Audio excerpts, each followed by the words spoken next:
అందరికీ శుభోదయం. అందరూ బాగున్నారా? నేను మీ మాధవిని, తుమ్మల అకాడమీ యూట్యూబ్ ఛానల్ అధినేత.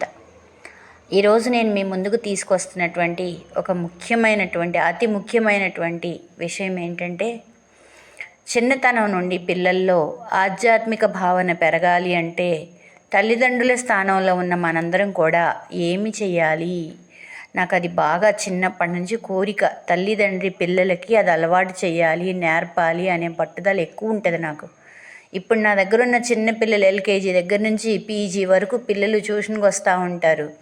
అందరికీ ముందు నేను వచ్చిన దగ్గర నుంచి వాళ్ళకి చక్కగా పలకరించటము, వాళ్ళన్నీ ఏం చేస్తారు ఏంటని వాళ్ళ గురించి తెలుసుకొని వాళ్ళకి తెలియని విషయాలు చెప్పటం, ఇవన్నీ చేసి ప్రతి ఒక్కళ్ళ మనసులో కూడా స్థానాన్ని సంపాదించుకున్నా. అంటే గొప్పతనం చెప్తున్నా అనుకోవద్దండి. పిల్లలకి అలా మనం చిన్నతనం నుంచి ప్రతి ఒక్క విషయాన్ని కూడా ముందు తల్లిదండ్రే చెప్పాలండి, తర్వాత గురువులు. ఈ కాలంలో మనము మంచి గురువు ఒక శిష్యుణ్ణి పైకి తీసుకొస్తాడు అని చెప్పుకోవడానికి లేదు. స్వార్థం లేకుండా నిస్వార్థ బుద్ధితో ఏ గురువు అయినా ఒక పిల్లవాడిని దగ్గరకు తీసి వాళ్ళలో ఉన్నటువంటి జ్ఞానాన్ని బయటికి వెలికి తీసి పై స్థాయికి తీసుకొస్తాడని చెప్పుకోవడానికి కనీసం ఈ ప్రపంచంలో ఈ భూమండలం మీద 10 మంది ఉన్నారో లేదో కూడా లెక్కేసి చెప్పొచ్చండి. ప్రతి ఒక్కళ్ళు కూడా స్వార్థమే. ప్రస్తుతం స్కూళ్ళల్లో కాలేజీల్లో జరుగుతుంది అదే. ఉద్యోగస్తుల తల్లిదండ్రులు, కోటీశ్వరుల పిల్లలు ఉద్యోగస్తుల పిల్లలు అలా చూసుకుని చదువు చెప్తున్నారు. బాగా ఫాస్ట్గా ఉండేటువంటి పిల్లలకైతే దగ్గర తీస్తారు, కొంచెం నెమ్మదిగా ఉండే వాళ్ళని దూరంగా పెడతారు. మట్టిలో నుంచి మాణిక్యాన్ని తీయమన్నారండి. అది నా కోరిక. అందుకనే నేను ప్రతిరోజు కూడాను ఇలాంటి విషయాలు మీకు తెలియచేసి పిల్లలు కూడా విని అర్థం చేసుకొని ఎదుగుతారు, త్వరగా మంచి స్థాయిలోకి వస్తారు అందరూ అనేటువంటి నా యొక్క కోరికను మీ ముందుకు ఈ రూపంలో తీసుకొస్తున్నా. తల్లిదండ్రి స్థానంలో ఉన్న ప్రతి ఒక్కరికి కూడా నా చిన్న కోరిక మీ ముందుకు తీసుకొచ్చాను. అదేంటంటే, చిన్నతనం నుండి పిల్లలకి దేవుడు దైవత్వము అనే భావన కలగటానికి ప్రతిరోజు 5 నిమిషాలు మనం పిల్లల దగ్గరకు తీసుకొని వాళ్ళ దగ్గర కూర్చొని మన ఇంటి ఇలవేల్పు ఎవరు, వాళ్ళ పేరేంటి, వాళ్ళ పేరు చెప్పి వాళ్ళని పలికించటము. రెండవది, మనం ఉండే ఊరికి ఒక దేవత, గ్రామ దేవత అని అంటారు. ఊళ్ళో ఒక దైవం ఉంటారు. తర్వాత మూడవది మన కులదైవం అని ఉంటారు. ఇవన్నీ దేవుళ్ళు, దైవత్వాల పేర్లు.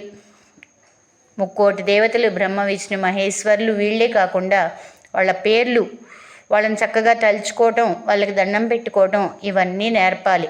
అయితే ఇంకొక విషయం ఏంటంటే, మీరు ముఖ్యంగా గమనించాల్సింది, నేను ఏ ఒక్క మతాన్ని, ఏ ఒక్క దేవుడు పేరు నేను చెప్పలేదండి. నాకు అన్ని మతాల సారాంశం ఒక్కటే. అందరూ దేవతలు, దేవుళ్ళు ఇష్టమే. మరి మేము చదువుకునేటప్పుడు బైబిల్ కూడా చదవాల్సి వచ్చేది. దానిలో క్వశ్చన్స్ ఇచ్చేవాళ్ళు మాకు ఎగ్జామ్లో. ఎంఏ ఇంగ్లీషు వాటిల్లో నేను ఇంకా ఇంగ్లీషు సంబంధించిన సబ్జెక్టుల్లో జీసస్ క్రైస్ట్ కూడా చాలా చదివాము. అలా అని చెప్పేసి మహమ్మద్ ప్రవక్త గొప్పవాడు కాదని నేను చెప్పను.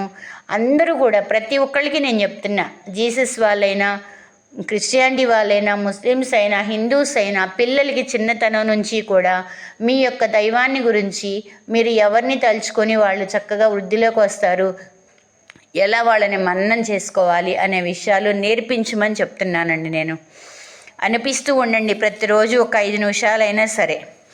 ప్రతి వ్యక్తి పుట్టుకతోనే ఒక డివైన్ పవర్, ఒక దైవశక్తి అనేటువంటి దాంతో పుడతారండి. దాన్ని బయటికి తీసి సాధన చేసి కొంతమంది గొప్పవాళ్ళు అవుతారు. సాధన చెయ్యని వాళ్ళు అలా కింద స్థాయిలోనే ఉంటారు. ముందు మన పిల్లలకి తల్లిదండ్రిని గౌరవించటం, వాళ్ళ మాట వినటం నేర్పాలండి.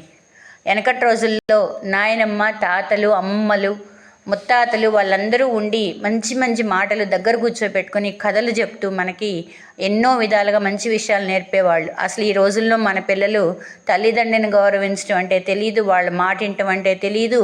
ఇంకా నాయనమ్మలు, తాతలు, అమ్మమ్మలు, ముత్తాతల విషయాలకు వస్తే అసలు వాళ్ళ జోలికే పోవటం లేదు. సంస్కృతి సాంప్రదాయం లేనటువంటి విద్య ఎందుకండి? ఉపయోగం ఏముంది అసలు? పేరు పక్కన వాళ్ళకి డిగ్రీలు సంపాదించుకోవటమే కానీ కాస్త లోకజ్ఞానం తెలుస్తుందా? ఏమన్నా మంచి విషయాలు తెలుస్తున్నాయా? ఎవరిని ఎలా పలకరించాలో తెలుస్తుందా? ఎలా వినయంగా ఉండాలో తెలుస్తుందా? పిల్లలకి ఒక్కటి కూడా తెలియటం లేదండి. అది ఎక్కడొచ్చిందంటే ముందు మన తల్లిదండ్రుల్లోనే మార్పు రావాలి. తల్లిదండ్రుల్ని గౌరవించటం, తర్వాత గురువుల్ని గౌరవించటం, ఆ తర్వాత ఇష్టదైవాన్ని స్మరించుకొని మీ మీద మీ నమ్మకంతో విశ్వాసంతో ఏ పని మొదలుపెట్టినా విజయం సాధిస్తాము అనేటువంటి విషయము వాళ్ళ మైండ్లోకి నాటుకునేటట్టు మనమే వాళ్ళకి చెప్పాలండి 1కి 10 సార్లు. మన మీద మనకు నమ్మకం ఉండాలి. పిల్లలకు విశ్వాసం అనే పదానికి అర్థం ప్రతిరోజు చెప్తూ ఉండాలి. పిల్లవాడు కానీ అమ్మాయి కానీ అబ్బాయి కానీ నీ మీద నీకు నమ్మకం విశ్వాసం ఉండాలమ్మా అని చెప్పి దాన్ని విశ్వాసాన్ని నమ్మకాన్ని ఎలా ఉంటుందనేది పెంపొందించుకోవడానికి మనం కొన్ని ఉదాహరణలు కూడా చెప్పాలి. ఆధ్యాత్మికంగా వృద్ధి చెందటం అంటే మన పిల్లల వ్యక్తిగత పెరుగుదల, విలువలు మరియు తమను తాము మరియు ప్రపంచంలో వారి స్థానాన్ని అర్థం చేసుకోవటం వంటి వాటిని కలిగి ఉండాలి. ఆధ్యాత్మికంగా వృద్ధి చెందటం అంటే మన పిల్లలు వ్యక్తిగత పెరుగుదల, విలువలు మరియు తమని తాము ఎలా గౌరవించుకోవాలి, ప్రపంచంలో వారి స్థానం ఏంటనేది ఎలా అర్థం చేసుకోవాలి అనేటువంటివి మనం నేర్పాలి. ఇది ఏంటంటే ఆధ్యాత్మికత అనేది వ్యక్తిని బట్టి మారుతూ ఉంటుంది. ఆధ్యాత్మికత అనే పదానికి ఖచ్చితమైనటువంటి ఒక నిర్వచనం, డెఫినేషన్ అనేది మనం చెప్పలేము. వ్యక్తిగత అనుభవంతో మరియు వ్యక్తి జీవితకాలంలో అది మారుతూ ఉంటుంది. వయసు పెరిగిన కొద్దీ కొంతమంది ఆధ్యాత్మికతలోకి దిగిపోయి ఎక్కువ ఆచరణ చేస్తూ ఉంటారండి. కాబట్టి మనం ఏంటంటే పసిపిల్లలుగా ఉన్నప్పుడు మనం నేర్పించి వదిలిపెడితే వయసు పెరిగిన కొద్దీ, అనుభవం పెరిగిన కొద్దీ వాళ్ళు నేర్చుకుంటారండి. ఇంకా దాన్ని వృద్ధిలోకి తెచ్చుకోవాలా వద్దా అనేది వాళ్ళకే వాళ్ళ నిర్ణయానికి మనం వదిలేయాలి. వయసు పెరిగినాక ప్రకృతిలో కొంత టైం గడపటం, ప్రకృతిలో వచ్చే శబ్దాలన్నింటినీ కూడా నెమ్మదిగా గమనించి విని అసలు ఆ శబ్దం ఏంటి, ఎలా వినిపిస్తుంది ఆ శబ్దం. చిన్నపిల్లలప్పుడు మాట్లాడేటప్పుడు మనం మాటలు నేర్పేటప్పుడు ఇమిటేషన్ అంటారు, అనుకరించుట. అలా అనుకరిస్తూ ఉంటారు. మనం మాట్లాడేటప్పుడు మన నోరెంక చూసి మనం 1కి 10 సార్లు అని అని అని చివరికి ఆ మాట వాళ్ళు అంటారు. 3-4 సంవత్సరాలు వచ్చిన పిల్లలకు కూడా ఈ రోజుల్లో మాటలు రావట్లేదండి. ఎందుకనమ్మా పిల్లలకు మాటలు రాకుండా ఇట్లా చేసుకున్నారంటే, ఏమో మేడం మాకు పని కుదరటలేదు మాటలు నేర్పడానికి, ఫోనులు చూడటం, టీవీ చూడటం. ముందు మెయిన్ అసలు తల్లి స్థానంలో ఉన్నామా ఫోన్ వదిలిపెట్టదు. ఆ చిన్నపిల్లాడికి 2వ ఏడు 3వ ఏడు పిల్లాడికి కూడా ఫోన్ చేతికిచ్చి వదిలేస్తారు. టీవీ సీరియల్స్ మిస్ అవుతున్నామండి, అవి చూడాలి, అవి చూడకపోతే నిద్ర పట్టదు అంటున్నారు పేరెంట్స్ ఎవరిని అడిగినా కూడా. మరి మనమే అలా ఉంటే ఇంకా పిల్లలు ఏం చేస్తారమ్మా? ఎక్కువ మంది పిల్లలకి అసలు ఈ రోజుల్లో చిన్న పిల్లల నుంచి కూడాను ఫోను 1 ఇయర్ దాటిన దగ్గర నుంచి ఫోన్ ఇవ్వకపోతే అన్నం తినరు, ఫోన్ ఇవ్వకపోతే నిద్రపోరు. తల్లి స్థానంలో ఉన్నామా ఆమె ఎంతో మార్చుకోవాల్సిన అవసరం ఉందండి. పిల్లలు పాడైపోకుండా ఉండాలంటే ప్రకృతిలోకి తీసుకెళ్ళి అన్నీ చూపించి అవి చెప్పి దానిలో మనకి ఏమేమి కనపడుతున్నాయో ఆ పక్షుల పేర్లు అవన్నీ చెప్పి అవి ఎలా అరుస్తున్నాయో వాటి అరుపులు వినిపించి ఇలాంటివన్నీ తప్పనిసరిగా తల్లిదండ్రిగా మన బాధ్యత చెయ్యాలండి. ఇంకొకటి పాజిటివ్ రోల్ మోడల్స్ అంటారు. అలాంటి వాళ్ళని ఎవరినన్నా మనం చూపించాలండి. వాళ్ళకి ఒక జీవితంలో చిన్నతనం నుంచి ఒక వ్యక్తిని ఆదర్శంగా తీసుకుని ఎదగాలి మనము. ఆ తర్వాత జీవితంలో మనమే ఒక ఆదర్శవంత వ్యక్తిగా నిలబడాలి సమాజానికి అనేటువంటి విషయాన్ని చిన్నప్పటి నుంచి నేర్పాలండి. నా ఉద్దేశం అయితే అంతే. చిన్నతనం నుంచి ఒక గొప్ప వ్యక్తిని ఆదర్శంగా తీసుకొని ఆయన మాటల్లో, ఆయన అడుగుజాడల్లో, ఆయన చేసిన పనులు చేస్తూ పెరగాలమ్మ మనం. ఆ తర్వాత ఒక వయసు వచ్చిన తర్వాత మనమే సమాజానికి ఒక ఆదర్శ వ్యక్తి కావాలి అని చెప్పే విషయాన్ని మనమే నేర్పాలండి. ఈ కాలంలో పిల్లలు ఇంట్లో 2 ఉంటే 2 ఒకళ్ళ వస్తువు ఒకళ్ళు అంటుకోరు. నా పెన్ను నాకే, నా పుస్తకం నాకే, నా బొమ్మ నాకే, తమ్ముడు ఆడుకోవడానికి వీల్లేదు, అన్న ఆడుకోవడానికి వీల్లేదు, అక్కా చెల్లెళ్ళు 2 కలిసి ఉండరు. మన చేతికున్న 5 ఏళ్ళు సమానంగా ఉన్నాయండి. ఒకే తల్లికి పుట్టినటువంటి బిడ్డలైనా సరే అందరూ సమానంగా ఉంటున్నారా?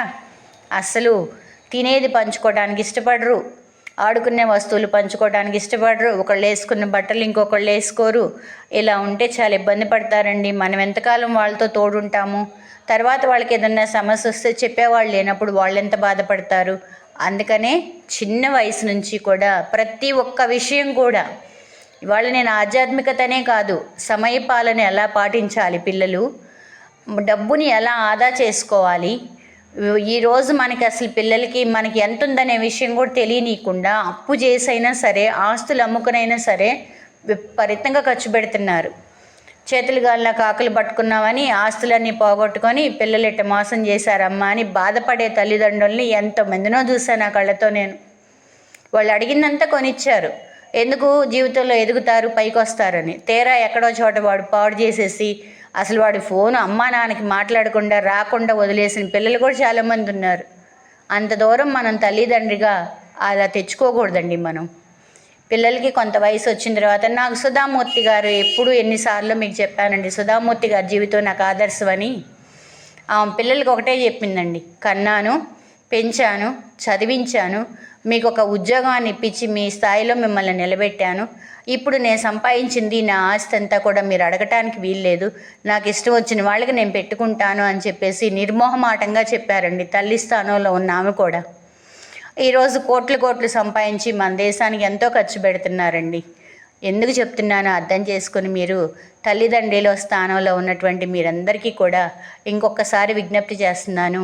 పిల్లలందరికీ కూడా చిన్నప్పటి నుంచి ఆధ్యాత్మికత అనే దాన్ని అలవాటు చేయండి. వాళ్ళ మీద వాళ్ళకి నమ్మకాన్ని పెంచండి. వాళ్ళల్లో జాలి, దయ, ప్రేమ అనేటువంటి గుణాలు అలవాటు చేయండి బాగా. ఇలాంటివన్నీ మీరు బాగా చక్కగా నేర్పిస్తారని, నేను చెప్పేటువంటి వాటిల్లో ఏదన్నా మీకు నచ్చంది ఉంటే చెప్తే దాన్ని మార్చుకుంటానని మీకు చక్కగా విని చూసి పిల్లలకు నేర్పించి నా ఛానల్ని లైక్ చేసి షేర్ చేసి సబ్స్క్రైబ్ చేసుకుంటారని అందరినీ కోరుకుంటూ సెలవండి.